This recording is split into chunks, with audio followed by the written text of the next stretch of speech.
안녕하세요. 놀라운 논란의 미스터 논란입니다. 손흥민 선수가 뛰고 있는 토트넘 이야기를 전달해드릴까 하는데 손흥민 선수가 선발로 나설 거라고 생각했던 많은 분들이 좀 아쉬울 것 같습니다. 크리스탈 팰리스전에 손흥민 선수가 출전하지 못한다 라는 이야기가 나오고 있습니다. 그래서 이 기사에서 어떤 이야기들이 나오고 있는지 좀 더 구체적인 이야기와 함께, 그렇게 되면 이제 세트피스가 굉장히 또 중요해지는데, 이 세트피스에 대한 이야기도 좀 여러가지 지적들이 나오고 있습니다. 그리고 가장 큰 문제가 되는 선수 중에 하나가 바로 이 코너킥을 담당하고 있는 제임스 메디슨이죠. 무슨 이야기인지 바로 들어가 보시죠. 일단 토트넘에서 프리킥을 누가 맡고 있냐?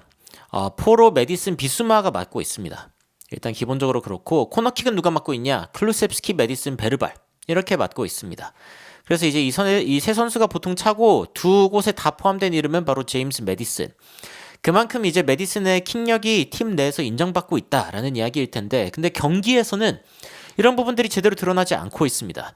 특히 이제 아스날과 토트넘의 경기, 과연 그 승패를 가른 것이 무엇이었을까? 뭐 여러 가지 이야기할 수 있겠지만, 결국에는 세트피스에서 얼마나 강력했는가가 이 두 팀의 차이를 만들어냈다라는 이야기까지 나온 적이 있었죠. 그리고 심지어 BBC에서는 Set for Life, 삶을 위해서, 생명을 위해서 세트피스를 열심히 해야 된다, 이 세트피스 전문가들이 나오고 있다라는 이야기들이 이제 뭐 지속적으로 나오고 있습니다. 이게 2024년 10월 기사니까요. 여튼 토트넘과 크리스탈 팰리스의 경기가 있는데 내일 11시 경기입니다. 저녁 11시 경기고, 이 경기 이제 예상 라인업을 살펴보면은 뭐 에브레치 에제 선수, 토트넘에 왔으면 좋았을 텐데라고 이야기가 많이 나왔지만 여전히 이제 크리스탈 팰리스에서 뛰고 있고, 마크 게이 같은 아주 걸출한 수비수가 일단 눈에 띕니다. 딘 핸더슨 키퍼도 보이고요. 그리고 이제 토트넘 같은 경우에는 오도베르, 솔랑케, 존슨이 선발로 나서지 않을까라고 예측되고 있는 가운데, 메디슨, 클루셉스키, 비수마가 선발 출전하고 우도기, 반더벤, 로메로, 포로, 그리고 비카리오, 이렇게 라인업을 짤 것으로 예상되고 있습니다. 수비 라인은 놀라운 거 없는데, 일단 제임스 메디슨이 다시 한번 선발 출전할 수 있을 것인가, 이것도 일단 지켜봐야겠고요. 그리고 이제 윌선 오도베르가 이야기가 나오고 있는데, 원래 이 자리는 손흥민 선수가 뛰는 자리죠. 손흥민 선수가 없으면 베르너가 뛰었었는데, 이제 오도베르가 돌아왔기 때문에 오도베르를 선발 출전시킬 것이다 라는 이야기가 나오고 있습니다. 실제로 마지막 경기, 그 토트넘이 전 경기에서 오도베르를 약간 좀 실험해봤죠. 컨디션이 괜찮은지, 뛸 수 있는지.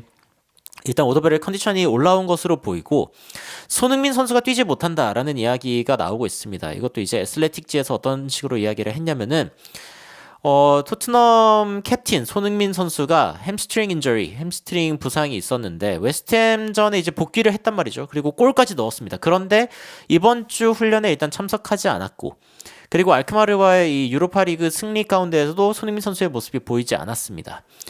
그리고 이제 부상으로 인해서 카라박과의 경기 이후, 그러니까 지속적으로 이제 못 뛰는 어떤 상황들이 발생하고 있고, 그리고 국가대표팀 경기도 이제 못 온 적이 있었죠. 안제 포스테코글루 감독이 최근 인터뷰에서 이렇게 이야기했습니다. He's still not right. 아직 여전히 뭔가 좀 이게 좀 아직 문제가 있다, 뭐 이 정도로 이제 해석할 수 있을 것 같은데, He's still not feeling 100%. 여전히 100%라고 느껴지지 않는 몸 상태이고, 그리고 오늘 훈련을 안 할 거기 때문에, 그래서 근데 여기 이 말이 조금 흥미로운데, 이 주말에 unlikely라고 표현을 했습니다. 자, unlikely라는 표현은 가능성이에요. 그래서 안 뛸 확률이 높다 라고 이제 이야기를 하고 있는 거거든요. 그러면은 이제 뛸 수도 있다, 뛸 수도 있냐? 뛸 수도 있습니다. 그런데 이 말에 따르면은 여하튼 안 나올 확률이 높다, 이렇게 이야기한 거죠. 지금 토트넘을 위해서 손흥민 선수가 8번에 출전을 했고 3개의 골, 2개의 어시스트를 만들어냈는데, 일단은 부상이 다시 한번 터진 것이 아니냐, 그리고 좀 심각한 게 아니냐, 이런 거에 대한 우려들이 나오고 있습니다. 그도 그럴 게, 그 뒤에 이제 어떤 이야기를 했냐면은 제드 스펜스에 대한 이야기도 나왔거든요. 근데 점점 돌아올 것 같고 다음 주에는 이제 트레이닝에 함께 할 것 같다 라고 이야기를 했습니다. 그래서 확실하게 이 선수는 돌아오는 것 같고 베터 뉴스라고 이제 이야기를 했단 말이죠. 그럼 손흥민 선수는 이 상태보다 좀 심각한 건가? 뭐 이런 식의 이제 추측이 나오고 있는 상황인데, 아직까지는 이 손흥민 선수의 부상 정도가 어느 정도인지, 뭐 경미한 것인지 심각한지, 뭐 이런 것들이 아직 제대로 보도되고 있는 게 없습니다. 좀 답답할 노릇이긴 하죠. 문제는 이번 경기도 이번 경기인데, 그러니까 크리스탈 팰리스도 쉬운 상대는 아닙니다만, 그 다음에 맨시티를 EFL컵에서 맞이를 하고요. 그 다음에는 아스톤 빌라를 또 맞이합니다. 이게 토트넘에게 다 어려운 그런 일정들이고 심지어 그 다음에는 갈라타사라이와의 어웨이 유로파리그 경기가 있는 상황이기 때문에 이 세 경기는 어마무시하게 중요하다. 라고 이야기를 할 수 있고 특히 토트넘이 컵을 들 수 있는 EFL컵의 경우에는 사실상 미리 보는 결승전이 아닌가 싶을 정도로 이 맨시티와의 경기가 치열하게 펼쳐질 예정인데 이 경기에 손흥민이 없다? 야, 토트넘은 너무 슬픈 일이죠. 그래서 이때까지 손흥민 선수가 회복하기를 간절히 바라는 마음이 아닐까. 뭐 저도 그런 마음이기도 하고요. 근데 일단은 손흥민 선수가 없다라고 하면은 토트넘은 특히 무엇에 더 신경 써야 되느냐? 바로 세트피스입니다. 사실 지난 경기도 이제 페널티킥 기회가 나왔길 망정이지 비길 뻔했거든요. 그러니까 이런 식의 어떤 기회들, 페널티킥이 됐건 프리킥이 됐건 코너킥이 됐건 이 공을 확실하게 점유하고서 가져오는 이 짜여진 기회들을 얼마나 살릴 수 있느냐가 토트넘에게 굉장히 중요한데 문제는 요즘 이 기회들을 날려버리는 사람이 있다는 겁니다. 바로 메디슨이죠. 어느 정도로 심각하냐? 36개의 코너에 하나의 득점을 하고 있다. 이거 맞냐? 이거 좀 발전이 필요한 부분 아니냐 이런 식으로 이제 애슬레틱에서 이야기를 하는 거죠. 그러면서 포스테코글루 감독 체제 이후로 세트피스에서 가장 강력했던 팀은 에버튼, 웨스트햄, 아스날, 울버햄튼 뭐 이 정도 되고요. 그리고 나머지 팀들은 뭔가 이렇게 상태가 안 좋은데 토트넘도 마찬가지입니다. 토트넘은 그 중에서도 유독 안 좋은 하위권에 속한다라고 이야기를 할 수 있고요. 그리고 특히 포스테코글루 감독의 부임 이후에 이러한 수치가 급격하게 떨어졌다. 이 골을 실점하는 부분은 오히려 늘고 그리고 이제 떨어지는 부분들 근데 이거는 사실은 이제 기대값이거든요. 기대값이기 때문에 사실 골을 더 넣을 수 있었다라고 볼 수도 있지만 여하튼 뭔가가 문제가 있다. 특히 이번 시즌은 세트피스로 인해서 만들어지는 어떤 기회들, 골이 너무 적다라는 이야기가 나오고 있습니다. 토트넘은 기본적으로 어떻게 코너킥을 처리하냐? 뭐 약간 이런 식이죠. 가까이 있는 선수에게 주고 그 다음에 그 선수가 다시 이제 코너키커한테 공을 주면서 여기에서 이제 크로스를 올리는 어떻게 보면 이러한 부분 전술은 조금 더 나은 자리에서 이제 코너킥을 하기 위한 그런 전술이고 조금 더 이제 코너킥 여기에서 차는 것보다 조금 더 이제 대각선으로 차게 되면은 골로 들어갈 확률이 조금 더 높겠죠. 반대편에서도 마찬가지입니다. 뭐 클루셉스키, 메디슨을 통해서 페드로 포로까지 가고 나면은 페드로 포로가 크로스를 올려서 안쪽에 있는 키 큰 로메로나 반더벤 이런 선수들을 노리는 그런 식의 공격 전술을 쓰고 있지만 단순합니다. 모두가 다 예측하고 있고 사실 누가 크로스를 올릴지 누가 헤딩을 할지 전혀 뭐 이상한 게 없는 그런 코너킥 전술을 쓰고 있다. 그래서 이제 그 토트넘이 코너킥을 어떻게 처리하는지 지난 시즌과 이번 시즌을 살펴보면 크게 다를 게 없는데 그나마 좀 달라진 점이 있다면 이번 시즌은 직접적으로 좀 가까운 골대에 붙이는 식의 어떤 킥을 많이 했다는 점. 지난 시즌에는 그렇게도 많이 했지만 바로 앞쪽으로도 패스를 많이 줬고요. 그러니까 오픈 플레이의 연장으로 생각해버리는 그런 상황들이 되게 많이 있었습니다. 오른쪽에서의 프리킥은 더 심하죠. 바로 옆 사람한테 패스하고 경기 속게 하는 겁니다. 이거는 사실은 포스테코글루 감독이 가지고 있는 그 철학 중에 하나가 뭔가 나갔을 때 뭐 이게 뭐 스로인 상황이 될 수도 있고 코너킥 상황이 될 수도 있고 프리킥 상황이 될 수도 있고 이런데 길게 지체하지 않습니다. 그거를 막 뭐 우리 프리킥 할 거니까 어떤 진영을 짜가지고 어떻게 막 작전이고 이런 거 없고요. 바로 그냥 플레이를 시작하는 게 포스테코글루 감독이 가지고 있는 어떤 전술적인 부분 중에 하나거든요. 그게 왜 그렇게 하는 거냐? 상대방을 지치게 하겠다 이거죠.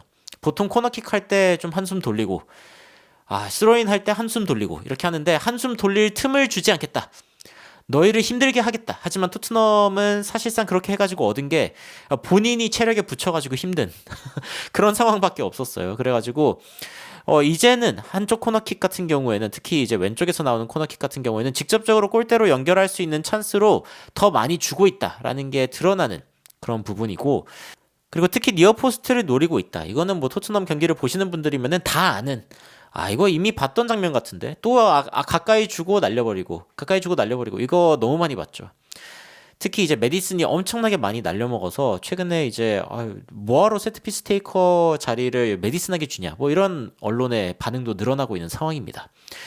세트피스에 대해서는 기본적으로 토트넘이 어떻게 생각하고 있냐 일단 그런 상황에서 특히 이제 지난 주말에 우리 세트피스 사실 굉장히 안 좋았다는 거 인정한다라고 이야기를 했거든요. 그러니까 포스테코글루 감독도 우리 세트피스가 안 좋고 이 부분에 대해서 뭔가 실망스럽다. Especially around the delivery. 이게 이제 메디슨이 날려버린 정확하게 배달하지 못한 이 공들이 특히 좀 문제가 있었다. 아니 배달을 제대로 하지 않으면 어떻게 골을 넣을 수가 있냐. 우리가 뭐 전반전에 12개의 코너가 있었는데 코너킥이 얼마나 많던 간에 제대로 쓸 수가 없으면 그러니까 구슬이 3할이어도 꿰어야 보배라고 이야기를 하는데 구슬은 많은데 꿰지를 못해요. 그래가지고 이제 이 부분을 발전을 해야 된다라고 포스테코글루 감독이 직접적으로 언급을 하기도 했었습니다. 뭐 기본적으로 토트넘이 이제 박스 안으로 공을 그대로 넣어줄 때는 솔랑키, 로메로, 반더벤을 포함해가지고 5명의 선수가 열심히 이제 헤딩을 하려고 노력하고 그 밖에 있는 선수들이 이제 공을 잡으면은 그러면은 다시 또 공격을 시도하고 만약에 여기에서 공을 놓치면 미키 반더벤과 로메로는 다시 뒤쪽으로 들어가고 이런 게 이제 너무 기본적인 부분인데 근데 이제 토트넘은 딱히 의도를 뭔가 가장하거나 어떤 변칙적인 플레이를 전혀 보여주지 않고 있다. 뭐 디펜더를 막는다던가 가짜 디코이 런이 그러니까 예를 들어서 가까운 골대를 노릴 때 먼 골대로 사람들이 다 달려가는 겁니다. 우르르르. 그럼 상대가 먼 골대구나 하고 이제 막으러 가겠죠. 그러면 이제 가까운 쪽으로 들어가는 선수가 이제 잘라가지고 먹는다던가 이런 가짜 침투 이런 것들이 너무 적다는 거죠. 그런데 이런 것들을 활용해가지고 다른 팀들은 골을 많이 넣었는데 이거는 참 아쉽다. 뭐 이런 이야기들이 나오고 있는 겁니다. 토트넘은 게다가 이제 세트피스 수비에는 문제가 있었는데 최근에 이 부분은 많이 나아졌다라고 이야기가 나오고 있어요. 실제로 이제 기사 가운데 토트넘이 그 디펜딩 세트피스는 나아졌다라는 이야기들이 나오고 있는데 지난 시즌 같은 경우에는 이 세트피스에서 실점한 골도 많고 그리고 득점한 골도 적었습니다. 굉장히 좀 문제가 있는 오히려 이제 이 부분에서 맨시티라든가 에버튼이 굉장히 잘하는 모습을 보여줬는데 근데 이번에 보니까 이번 시즌에 확실히 세트피스를 주는 것 자체가 줄었습니다. 자체가 줄었고 그리고 여기에서 이제 그 슈팅으로 이어지는 부분 그리고 코너를 내주는 부분 이런 것들이 다 줄어들었죠. 그러니까 기본적으로 지난 시즌보다 수비를 잘하고 있고 공격적인 부분에 있어서도 세트피스를 더 많이 얻어내고 있다는 점은 잘하고 있고 그리고 거기에서 슈팅까지 이어지는 부분도 늘어나기는 했는데 근데 정확도가 많이 떨어진다라는 이야기가 나오고 있습니다.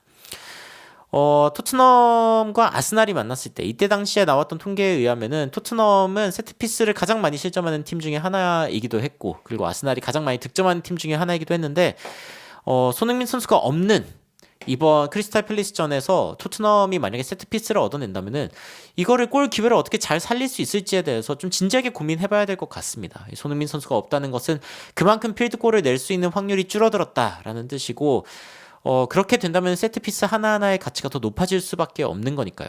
특히 이날 경기 만약에 제임스 메디슨이 돌아와서 코너킥이나 프리킥을 하게 된다면 좀 정확하게 전달할 수 있는지 이게 일단은 1차적으로 관건이 될 것 같습니다.